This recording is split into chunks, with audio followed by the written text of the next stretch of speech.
હવે જો 14.1 ની અંદર આપણે 14મું ચેપ્ટર જોતા હતા એની અંદર તો નિત્યસમના જે નિયમો હતા એ નિયમો આગળ આપણે એના ઉપયોગ કરવાના આવે છે ત્યારે આપણે નિયમ વગર સામાન્ય અવયવ કાઢતા તો પહેલા તો એક પદ બે આપણને એક પદી આપ્યા હોય એક પદીની અંદરથી કેવી રીતે સામાન્ય નીકળશે આપણે જોયું હવે આપણે એની અંદર શું લખવું તો દ્વિપદી આપણને આપેલા હોય તો દ્વિપદી એટલે જેની અંદર બે પદ હોય તો એ બે પદની અંદરથી કેવી રીતે આપણે સામાન્ય કાઢવાના છે એ આપણે જોવાનું છે તો આની અંદર જો દાખલા નંબર 2 આપણને આપેલું છે એમાં પહેલો દાખલો છે 7x - 42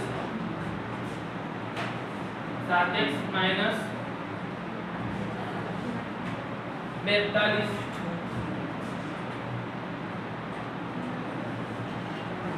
હવે આની અંદર બી જો તો પેલા 7x ના આપણે હવે ભાગ પાડી દેશું તો કેટલા થશે 7 * x થશે -42 ના પાડીએ આપણે કેટલા થશે 2 * 3 * 7 7 * 21 = 42 તો આ રીતે આપણે એના ભાગ પાડી દીધા હવે એની અંદર આપણે જે સંખ્યા લખવાની છે તો અહીંયા જો 7 અને અહીંયા 7 એ કોમન આપણને આપેલા છે ગુણ્યા અહીંયા શું વધે છે x - 7 કરી 3 દૂર 6 તો અહીંયા આવશે 7 કૌંસમાં x - 6 આ રીતે આપણે એની અંદરથી પહેલા તો એ જે આપણને આપેલા છે એના ભાગ પાડી દેવાના અને ભાગ પાડ્યા પછી આપણને જે સંખ્યા આપી છે જે વધે છે કૌંસની અંદર લખવાના એટલે કે એની અંદર બે પદ છે એટલે આપણે એને કૌંસમાં લખીએ છીએ પછી બોલો બીજું કોઈ રકમ બોલો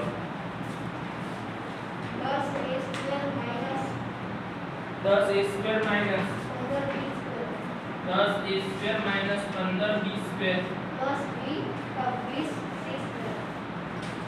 હવે આ ત્રણ પદ છે તો ત્રણ પદની અંદરથી આપણે કોમન કાઢીશું હવે શું કરીએ છીએ આપણે આ ગુણાકાર નથી કરતા આ જે ગુણાકાર વાળું આપણને પદ આપ્યું છે ગુણાકારને આપણે ડાયરેક્ટ કોમન કાઢવાનું કરીએ તો કેવી રીતે થશે જોઈએ આપણે તો જો આની અંદર 10 અહીંયા આપણને મગજમાં બે 10 એટલે 5 * 2 થશે 15 એટલે 3 * 5 થશે 20 એટલે 2 * 2 * 5 થશે તો આપણને ખબર પડી કે એના ભાગ કયા પડશે તો એમાંથી શું કોમન નીકળે તો આપણને ખબર પડી કે 5 કોમન નીકળશે જો 10 માંથી 5 કાઢીએ તો 2a² વધશે એટલે જો 5 નું 10 થઈ ગયા પછી માઈનસ અહીંયાથી 5 15 માંથી 5 જતા એટલે કેટલા વધશે 3b² વધશે અને પ્લસ 20 માંથી 5 જતા એટલે 4c² હવે આમાંથી કોઈ કોમન નીકળે કોમન નીકળતા એટલે આપણે ત્રણ આપણે એક જ સ્ટેપમાં એનો જવાબ લઈ લીધો અહીંયા શું કરતા હતા આપણે ભાગ પાડતા તે હવે નહીં કરીએ આ તો તમને શીખવા માટે ભાગ પાડીને આપણે તમને કહેતા કેવી રીતે અને અંદરથી કોમન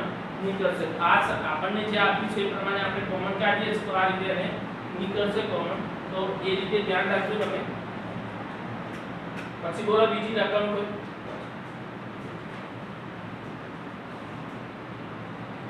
બોલ x નો સ્ક્વેર x નો સ્ક્વેર yz જોડી yz હા yz plus x x y square y square z plus x y z નો સ્ક્વેર z નો સ્ક્વેર તો આની અંદર ત્રણ પદ છે તો આમાંથી કોમન કાઢવું છે તો કોમન જો ત્રણે ત્રણમાં xyz ને xyz તો ત્રણે ત્રણની અંદર આપેલું છે તો આપણે અહીંયા કોમન શું કાઢીશું તો x y અને z તો શું વધશે તો જો xyz ની x બે વાર છે એટલે x વધ્યો આમાં y બે વાર છે એટલે એક વાર નીકળી ગયું એક વાર અંદર રહ્યો અને અહીંયા z બે વાર છે એટલે x + y + z અને નીકળ્યું કોમન આપણને x y z પછી બોલો બોલો ax ની ઘાત ax² ax² y plus bxy² bxy² plus cxyz plus xyz cxyz હવે જો તો આની અંદરથી શું કોમન નીકળે છે તો x અને y બંને નીકળશે ને આ માય xy છે આ માય છે ને આ માય છે તો અહીંયા આપણે xy કોમન કાઢીએ તો અહીંયા શું વધશે ax by plus cz થઈ ગયું આટલું આ રીતે નું કોમન નીકળશે પછી જો પાંચમા આગળ બીજો -4a² -4a² 4ab -4 -4ca તો જો આની અંદરથી 4 તો આપણને આપેલા છે એ પણ આપણને દરેકમાં દેખાય છે તો અહીંયા આપણે 4a કોમન કાઢીએ શું કાઢ્યું 4a હવે જો 4a કોમન નીકળ્યામાંથી 4a કોમન નીકળ્યું તો માઈનસ વધ્યું અને આ a વધ્યો પ્લસ આમાંથી 4a નીકળી ગયો એટલે b વધ્યો માઈનસ આમાંથી 4a નીકળી ગયો એટલે c વધ્યો પછી બોલો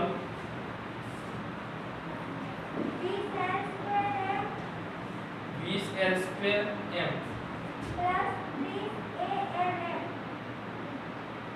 प्लस बोलो तो मात्रा कितनी बोल 30 lm હવે જો આમાંથી 20 અને 30 છે એનો મતલબ આપણે 10 તો કોમન નીકળશે અહીંયા આપણને જે સંખ્યા આપી છે પ્રમાણે આપણે જોઈએ કે 10 કોમન આપણે કાઢીશું 10 પછી l અને m પણ નીકળશે એટલે 10 આ l અને m આમાંથી 10 નીકળી ગયા કેટલા વધ્યા 2 વધ્યા અને l વધ્યો પ્લસ આમાંથી 30 માંથી 10 નીકળી ગયા 3 lm નીકળી ગયો એટલે એ વધશે ખાલી l અને m તો બહાર નીકળી ગયો આપણે લખી દીધું પછી બોલો આગળ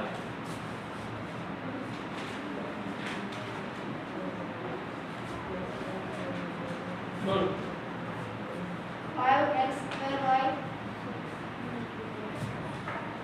5x2y -15xy2 y2 તો શું કોમન નીકળે આમાંથી બોલ શું જોવે પાછા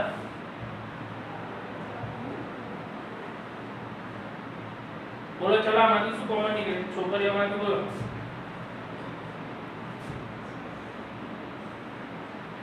કઈ નીકળે છે કે નથી કરતું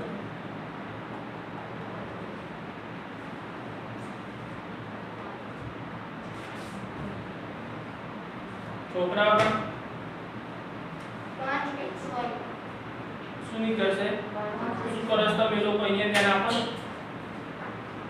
બંને પરથી આપણને તો 5xy કોમન નીકળશે તો જો અહીંયાથી 5 નીકળી ગયો x નીકળી ગયો x 2 વાર છે x વધશે 15 માંથી 5 નીકળી ગયા એટલે 3 વધશે x અને y 2 વાર છે એકવાર આપણે y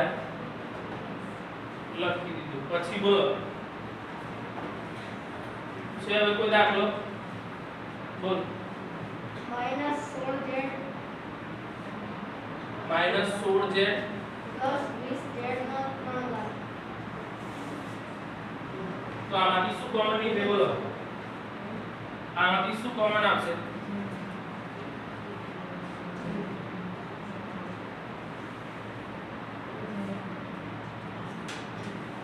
બોલ સૃષ્ટિ 10z આ 16 ના ભાગ પાડો તો શું નીકળે કોમન 4z કેટલા નીકળશે 4z નીકળી કોમન 4 નીકળી ગયા એટલે -4 વધ્યા પ્લસ આમાંથી 4 નીકળી જાય એટલે 5z નો સ્ક્વેર વધશે શું વધશે 5z નો પડી ગઈ ખબર લખી દો આટલું ચલો બાકીના દાખલા છે બે જાતે કરી લેજો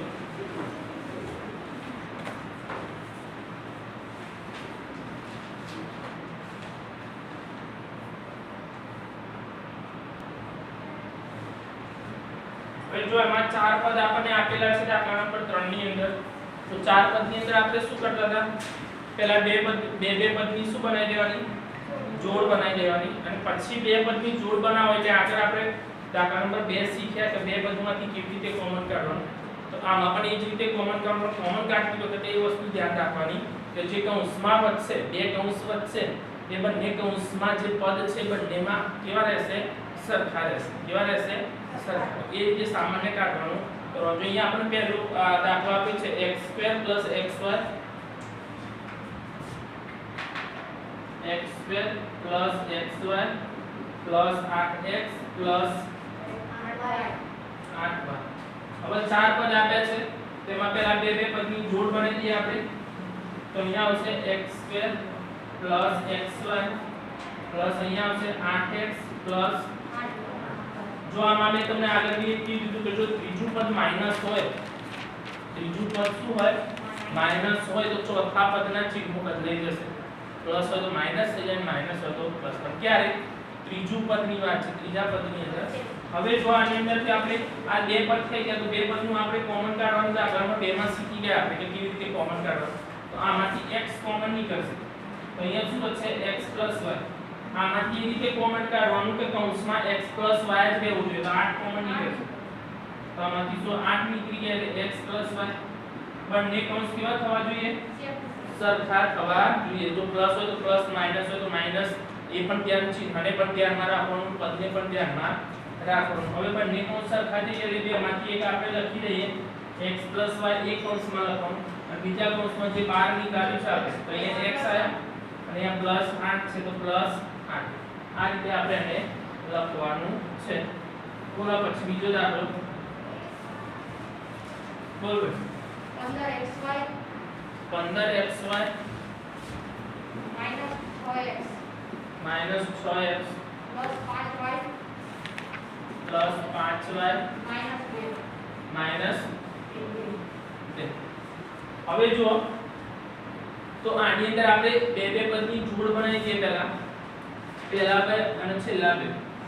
હવે આમાંથી જોડ બનાવીએ તો આપણે 15xy -6x બરાબર પ્લસ આમાં પણ 5y -2. હવે આમાંથી શું કોમન નીકળશે? પહેલા પદમાંથી શું નીકળશે? 3x નીકળે. શું નીકળે? 3x. તો 3x નીકળી ગઈ એટલે શું આવ્યું? 5y આવ્યું. માઈનસ આમાંથી 3 નીકળી ગયા એટલે 2x નીકળી ગયું. 5y -2. હવે આમાંથી કઈ કોમન નીકળતું નથી કેમ કે 5 ના ભાગ પડે ને અહીંયા y છે તો અહીંયા y નથી, અહીંયા 2 છે. કઈ કોમન ના નીકળે તો આપણે 1 લખી દીધું. શું લખી દીધું? તો કૌંસમાં શું બચશે? 5y -2. તો બંને કૌંસ સરખા થઈ ગયા. બંને સરખા થઈ ગયા તેને આપણે કૌંસમાં લખીએ તો 5y -2 બીજા કૌંસમાં 3x + 1. પછી બોલો ax plus bx ax + bx minus ay minus by ay minus. તો જો આમાં પણ બે બે પદની જોડ બનાવીએ આપણે તો ax plus bx minus આ ત્રીજું પદ માઈનસ આવ્યું છે ધ્યાન રાખજો. તો આ શું થઈ જશે? પ્લસ થઈ જશે. ચોથું પદ માઈનસ હતું તો શું થઈ ગયું? પ્લસ, કેમ કે ત્રીજું પદ આપણને માઈનસ આપેલું છે. આમાંથી શું કોમન નીકળશે? x કોમન નીકળે તો શું આવે? a plus b અને આમાંથી y કોમન નીકળશે તો અહીંયા પણ a plus b. તો બંને કૌંસ કેવા થઈ ગયા? સરખા. તો અહીંયા આવશે a plus b બીજા કૌંસમાં આવશે x minus y. પછી બોલો બોલ 15pq plus 15 plus 15 plus 9q plus 25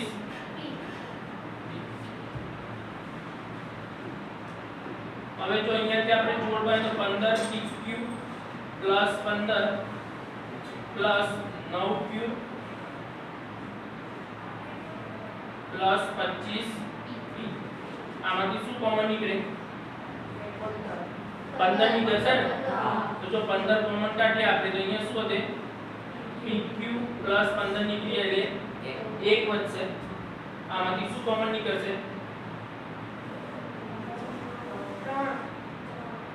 3 નીકળે તો આ 25 ના તો 5 મળશે ને? 5 તો 25 ના ભાગ શું પડે? 5 ગુણ્યા 5. તેમાંથી તો 3 નીકળે અને 3 નીકળે તો બંનેમાંથી નીકળવા જોઈએ ને. તો અહીંયાથી કઈ કોમન નીકળતું નથી. કઈ કોમન નથી નીકળતું તો આપણે 1 લખીએ તો વધે શું? 9 plus 25. હવે જો આ બે કૌંસ સરખા થયા નથી થયા. ન થતા હોય તો આપણે શું કરવું પડે? પદની ગોઠવણી કરવી. તો અહીંયા લખવાની પદોની ગોઠવણી. હવે આ જે છે એમાંથી આપણે પદ એ રીતે ગોઠવવાના કે જેનો જવાબ આપણને મળે. તો આપણે પદ ગોઠવી દઈએ. ધ્યાન રાખજો. તો મેં અહીંયા લખ્યા 25pq 15pq પછી 25p લખ્યું પછી પ્લસ 9q લખ્યું અને પ્લસ 15 તો 15 બીજું પદ હતું એમ ચોથું લઈ લીધું, ચોથાને આપણે બીજું લઈ લીધું, બરાબર. પદની ગોઠવણી આપણે કરી દીધી.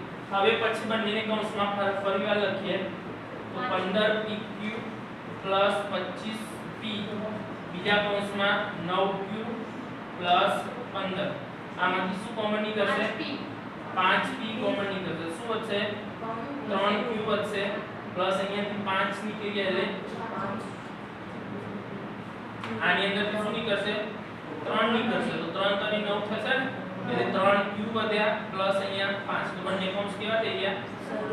સરખા થઈ ગયા. તો એને અહીંયા લખી દઈએ 3q પ્લસ 5 બીજા કૌંસમાં લખીએ 5p પ્લસ. પડી ખબર? જ્યારે આપણે સરખા નથી નીકળતા કૌંસ એટલે આપણે આ વસ્તુ ધ્યાન આપીને પદની ગોઠવણી કરવી પડશે. છે હવે બીજો કોઈ? બોલો ચલો. z minus -7 plus 7xy 7 xy minus xy. હવે જો આની અંદર બી આપણે પહેલા કૌંસમાં લખીએ તો z -7 પ્લસ અહીંયા આવશે 7xy માઈનસ xyz. આમાંથી કઈ કોમન નથી તો એક લખીએ આપણે z -7 આવી ગયા પ્લસ આમાંથી શું નીકળશે? xy. તો અહીંયા શું આવે? 7 માઈનસ z. આ બંને કૌંસ સરખા છે. બંનેમાં પદ તો છે ને x ને z છે અને 7 છે, અને એમાં શું છે? તો એકમાં 7 પ્લસ છે, એકમાં માઈનસ છે, એકમાં z પ્લસ છે ને માઈનસ છે. તો સરખા નથી, તો આપણે એને સરખા કરવા માટે પાછું આમાં શું કરવું પડશે?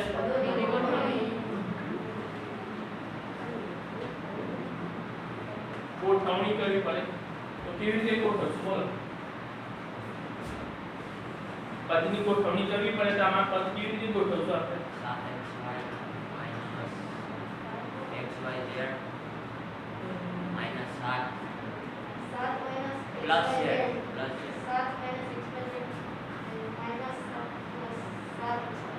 તો અહીંયા જો તો આપણને જે પદ આપ્યા છે પદ આપણને વ્યવસ્થિત રીતે એને ગોઠવી રહ્યા. તો કેવા પદ આપણે ગોઠવીએ કે જેથી આપણને જવાબ સરખો મળશે. તો એ જવાબ લેવા માટે આપણે જે પદ આપ્યા છે એમાં જોવાનું કે પદ આપણે આ રીતે. તો જો આને આપણે આ રીતે ગોઠવીને 7xy માઈનસ xyz જો આમાંથી આપણે કોમન કાઢીએ તો એ પદ આપણને જે નીકળે છે એમાં પણ ધ્યાન રાખવાનું -7 પ્લસ z બરાબર. હવે આ પદને તમે બે ની જોડ બનાવી દો. તો બે ની જોડ બનાવશો આપણે તો અહીંયા કેટલા આવશે? 7xy માઈનસ xyz પછી માઈનસ 7 માઈનસ z. આમાંથી શું કોમન નીકળશે? xy. તો શું વધે? 7 માઈનસ z. આમાંથી કંઈ નથી નીકળતું એટલે એક લખ્યું આપણે 7 માઈનસ z. બંને કૌંસ કેવા થઈ ગયા? 7 માઈનસ z આવી ગયો. બીજામાં xy માઈનસ 1. પડી ગઈ ખબર? બોલો પડી ખબર? લખી દો ત્યારે.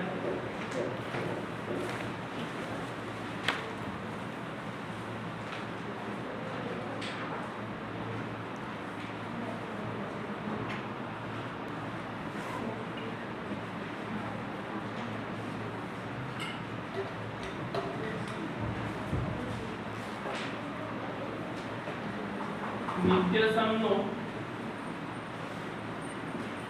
ઉપયોગ કરી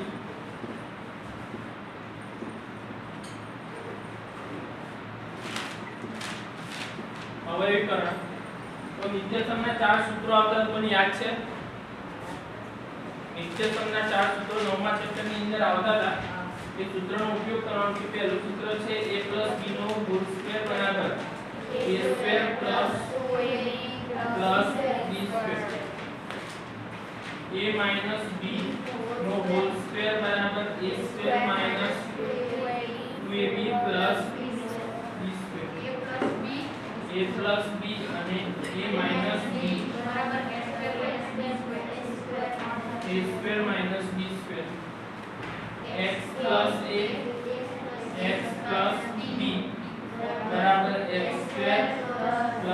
x a plus b અને ધ્યાન રાખવું પડશે કેમ કે પરીક્ષામાં એવું નથી પૂછાવાનું કે આ સૂત્રનો ઉપયોગ કરીને આ લખો.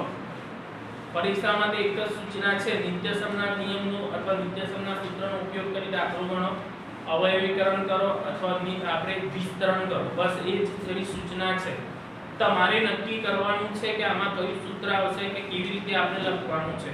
તો એ જાણવા માટે આપણને ખબર હોવી જોઈએ. જો અહીંયા આપણને પહેલું આપ્યું છે x a b નો હોલ સ્ક્વેર નો મતલબ શું કે આપણને બંને કૌંસ આપ્યા, આપણને બંને સેમ હોય. આ સૂત્ર સાબિત કરીને આવતા એમને આપણે લખેલા નથી. આ સૂત્રની અંદર આપણે શું કર્યું છે કે આગળ આપણે 9મા ચેપ્ટરની અંદર ભણી ગયા હતા કે દ્વિપદીનો દ્વિપદી સાથેનો ગુણાકાર આપણે ભણતા હતા. તો દ્વિપદીનો દ્વિપદી સાથે ગુણાકાર કરીએ તો એની અંદર શું કરવું પડે તો પહેલા પદમાંથી પહેલા કૌંસમાંથી પહેલું પદ લઈ બીજા કૌંસ જોડે ગુણાકાર કરવાનો. તો આ રીતે આપણું આ સૂત્ર સાબિત કરેલું હોય. જો આ રીતે પહેલું એક બતાવું ખાલી તમને તો અહીંયા આપણને a b નો હોલ સ્ક્વેર નો મતલબ શું થાય a b અને a b. અહીંયા સ્ક્વેર છે એટલે આપણે એક ને જે છે બે વખત લખી લીધું. સ્ક્વેર નો મતલબ શું કોઈ પણ વસ્તુ આપણને આપી અને બે વખત લખો. તો a b અહીંયા સ્ક્વેર છે એટલે બે વખત લખી લીધું. હવે આપણે શું ભણતા હતા એને પ્રમાણે તો a નો આકાર કૌંસ જોડે ગુણાકાર અને બીજો b નો એટલે અહીંયા શું થશે a કૌંસમાં a b, બીજા કૌંસમાં b આવશે અને પછી આકાર કૌંસ જોડે a b. અહીંયા આવશે a નો સ્ક્વેર ab b નો સ્ક્વેર. આ બે સજાતીય પદ છે એટલે a સ્ક્વેર બંને પ્લસ છે એટલે એક ને કેટલા થશે 2 પ્લસ 2ab b નો સ્ક્વેર. તો જો આ પ્રમાણે આપણને a square plus 2ab plus b square બંનેમાં થઈ ગયું. એ જ રીતે અહીંયા માઈનસ આપણે બે વખત માઈનસ લખીને એ રીતે સૂત્ર સાબિત કરવાનું. આ સૂત્ર બી આપણે સાબિત કરી શકીએ. એ જ રીતે સેમ ટુ સેમ ચારે ચાર સૂત્ર છે એ આ જ પદ્ધતિથી સાબિત કરેલા છે. આપણે ડાયરેક્ટ એના શું લખ્યા છે સામે જવાબ. એટલે કે તમારે શું કરવાનું કે જ્યારે બી તમે નિત્યસમના નિયમનો ઉપયોગ કરો છો ત્યારે તમારે આ પદ્ધતિનો ઉપયોગ કરવાનો છે. એટલે મગજમાં એક વસ્તુ ફિટ થઈ જાય કે જ્યારે દ્વિપદી આપ્યું છે એનો સ્ક્વેર આપ્યો છે, જો અંદર પ્લસ નું ચિહ્ન હોય તો પહેલા સૂત્રનું, માઈનસ નું તો બીજા સૂત્રનું. પછી જો આમાં શું ફરક પડે છે ત્રીજામાં તો ત્રીજામાં આપણને શું આપ્યું છે બંને કૌંસ સરખા છે પણ ફરક શું છે એકમાં પ્લસ છે એકમાં માઈનસ છે. તો ધ્યાન રાખવાનું પહેલું પદ અને બીજું પદ બંનેમાં સરખું હોય અને એકમાં પ્લસ અને એકમાં માઈનસ હોય એટલે આપણે ખબર પડી પહેલા પદનો સ્ક્વેર માઈનસ બીજા પદનો સ્ક્વેર. હવે પહેલા પદમાં શું આપ્યું છે તમારે જોવાનું કે પહેલા પદની અંદર a આપણને 5a સ્ક્વેર આપ્યું હોય, 10a સ્ક્વેર આપ્યું હોય કે કોઈ પણ આપણને આપેલું હોય તો એમાં આપણને ખબર પડવી જોઈએ કે પહેલું પદ કેવી રીતે મૂકવાનું, બીજું પદ કેવી રીતે મૂકવાનું. કેમ કે એમાં ઓળખવાનું કેમ કે ત્રણ પદ આપેલા હોય. આ રીતના આપણને ત્રણ પદ આપેલા હોય અને આપણે આ નિયમનો ઉપયોગ કરવો છે કે ત્રણ પદ વાળા પદાવલી તો ઘણી બધી આવે છે. જો આગળ આપણે આના પહેલાનો જે દાખલો હતો બરાબર, દાખલા નંબર 2 આપણે 14.1 ની અંદર શીખ્યા હતા એમાં ત્રણ પદ હતા, એમાંથી કોમન આપણે 5 કાઢ્યા હતા ને, પછી 10 15 અને 20 અંદર હતા એવું કંઈક હતું, એમાંથી 5 કોમન કાઢીને આપણે વત્તા તો ત્રણ પદ એમાં પણ આવે છે. તો કયા સૂત્રનો ઉપયોગ કરવો છે સમજવું એ મહત્વનું છે કે સમજણ પડવી જોઈએ આપણને કે આ સૂત્રનો ઉપયોગ કરીને આ રીતે લખીશું તો જ આપણે આ રીતે આવશે, બાકી આવશે નહીં. જો એ ખબર હશે તો જ આપણે આ નિયમ પ્રમાણે ચાલશું, બાકી આપણને ખબર પડશે નહીં કે આમાં કયા સૂત્રનો કેવી રીતે ઉપયોગ. તો તમને આપણને આ રીતે પદ આપેલા હશે તો જે પણ આપણે લખીએ છે એ આ રીતે આપણે દાખલા તરીકે અહીંયા આપણે લખીએ છે 4a² +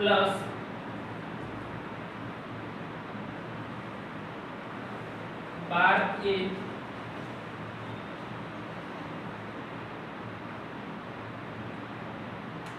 b પ્લસ 9b². આ રીતનું આપણને ત્રણ પદ આપેલા છે. હવે આ ત્રણ પદ આપ્યા છે તો આને આપણે નિત્યસમનો નિયમનો ઉપયોગ કરીએ તો પહેલી તો વસ્તુ અહીંયા બંને જગ્યાએ પ્લસ છે એટલે આમાં આપણે જોઈએ કે બંને જગ્યાએ પ્લસ હોય એટલે પહેલા સૂત્રનો ઉપયોગ થશે. આમાં બીજા સૂત્રમાં અહીંયા માઈનસ છે અહીંયા પ્લસ છે, ત્રીજું તો અલગ જ છે આપણને આપેલું છે, ત્રીજામાં અહીંયા આવશે નહીં, ચોથું પણ આપણને અલગ આપેલું છે. તો આમાં જો પહેલાનો ઉપયોગ કરીએ આપણે એટલે અહીંયા આપણને ખબર કે પહેલા પદનો સ્ક્વેર તો 4 નો સ્ક્વેર એટલે 4 સાનો સ્ક્વેર છે 2 નો સ્ક્વેર છે. આ રીતે લખી શકીએ આપણે કૌંસમાં લખી દે 2 નો સ્ક્વેર 4 અને a નો સ્ક્વેર લખી દે, પછી પ્લસ અહીંયા આપણે 2 લખવાના, જો સૂત્રમાં 2 આપ્યા છે, પછી 2 ની બાજુ શું આપ્યું છે? બોલો, 2 ની બાજુ શું આપ્યું છે? AB a આપ્યું છે. શું આપ્યું છે? A તો a ની જગ્યાએ શું મૂકવાનું? તો અહીંયા અંદર જે કૌંસમાં હોય એ મૂકવાનું. તો અહીંયા શું આવશે? 2a આવશે. શું આવશે? 2a. પછી b આપણને ખબર છે, b આપણે પછી લખીએ, 9 આપેલા છે, તો 9 શાનો સ્ક્વેર છે? શાનો સ્ક્વેર છે? 3. તો અહીંયા 3b નો સ્ક્વેર, એટલે એનો મતલબ અહીંયા b ની જગ્યાએ આપણે શું લખવાનું છે? 3b. તો જો 3 દુ 6 દુ 12 એ બી થઈ ગયા. હવે આની અંદર આપણે છેલ્લે પહેલો પદ કયું છે? 2a છે, અહીંયા પ્લસ છે તો પ્લસ, અને છેલ્લે આપણને કેટલું આપ્યું છે? 3b નો હોલ સ્ક્વેર. તો આપણે શું કર્યું? આ પ્રમાણે આપેલું હતું, આ પ્રમાણે એનો જવાબ આપણે a b નો હોલ સ્ક્વેર. તો અહીંયા જો 2a 3b નો સ્ક્વેર. તો આ રીતે આપણે એનો સ્ક્વેર લખી શકીએ. તો આ રીતે આપણને જે સૂત્ર જે પ્રમાણે આપણને આપ્યું છે એ પ્રમાણે એને લખવાનું છે, અને એ પ્રમાણે આપણે એનો જવાબ પણ લાવવાનો છે. એમાં જોઈશું એટલે આપણને ખબર પડી જશે કે આનો જવાબ આપણે આ રીતે લઈ શકીએ છીએ, કેમ કે આપણને જે આપ્યું છે એ સૂત્ર પ્રમાણે છે કે નહીં એ પણ આપણે જોવું પડે. કે સૂત્ર જોઈએ એટલે આપણને તરત જ ખબર પડી જાય કે આને આ રીતે લખી શકાય. દાખલા તરીકે જો અહીંયા આપણને બીજું આપ્યું છે x ની 4 ઘાત માઈનસ 16. હવે આવું તો આની અંદર ચાર સૂત્રની અંદર કયું છે કે આ છે ને, એ પ્રમાણે આપણે ખબર પડી કે ત્રીજા સૂત્રનો ઉપયોગ કરવાનો છે. તો ત્રીજા સૂત્રનો ઉપયોગ કરતી વખતે આપણે શું કરીશું? તો પહેલા તો આપણે અહીંયા જો અહીંયા x ની 4 ઘાત છે તો અહીંયા a ની 2 ઘાત છે, b ની 2 ઘાત છે, તો આપણે પહેલા તો આને 2 ઘાત કરવી પડશે. તો જે ઘાત આપણને આપી છે એ ઘાતની અંદર તો આ 16 છે, તો એને આપણે શું કરી દઈશું? તો જો x નો સ્ક્વેર નો હોલ સ્ક્વેર કરી દીધું તો થઈ ગયું આપણે ઘાત આપી દીધી, માઈનસ આમાં શું થશે? 2 ના સ્ક્વેર નો હોલ સ્ક્વેર. તો જો 4 થઈ ગયા, તો 2 * 4, તો અહીંયા 4 ટૂંકમાં આપણે 16 છે તો 16 જ આનો જવાબ આવે. અમે એને ઘાત કાઢી નાખો તો 2 * 4, 2 ની 4 ઘાત કરો એટલે 16 જવાબ થઈ જશે. હવે એક વખત પ્લસ ને એક વખત માઈનસ આપણે લખીએ તો જો x² પ્લસ 2 નો સ્ક્વેર અને x² માઈનસ 2 નો સ્ક્વેર. તો થઈ ગયા આપણે જે સ્ક્વેર પ્રમાણે આપણને આપ્યા હતા તે પ્રમાણે આપણે આને લખી દીધા. હવે જો અહીંયા પ્લસ આપેલા છે તો કોઈ પણ અહીંયા પાછા માઈનસ આપ્યા છે એટલે એમાં પાછું બદલાશે. તો એને બદલાશે તો કેવી રીતે લખીશું આપણે? તો જો x² પ્લસ 2 નો સ્ક્વેર, અહીંયા માઈનસ આપ્યું છે એટલે અહીંયા આવશે x પ્લસ 2 અને x માઈનસ પાછો એ સૂત્રનો આપણે સ્ક્વેર વાળો સૂત્ર a માઈનસ b નો હોલ સ્ક્વેર વાળા સૂત્રનો ઉપયોગ કરેલો છે. તો આ રીતે આપણને જે પદ આપ્યું હોય એ પદની અંદર આપણે જોઈએ એટલે આપણને ખબર પડી જાય કે આ નિયમનો આપણે ઉપયોગ કરવાનો છે. આ પ્રમાણે આપણને આપેલું છે. જો અહીંયા સ્ક્વેર આપણને આપ્યું છે અને આપણે આ રીતે લખીએ તો બી ચાલે જવાબ x² + 4 x + 2 x માઈનસ. તો આ રીતે નિત્યસમના નિયમનો ઉપયોગ કરી દાખલા કરવાના છે. લખી દો આપણે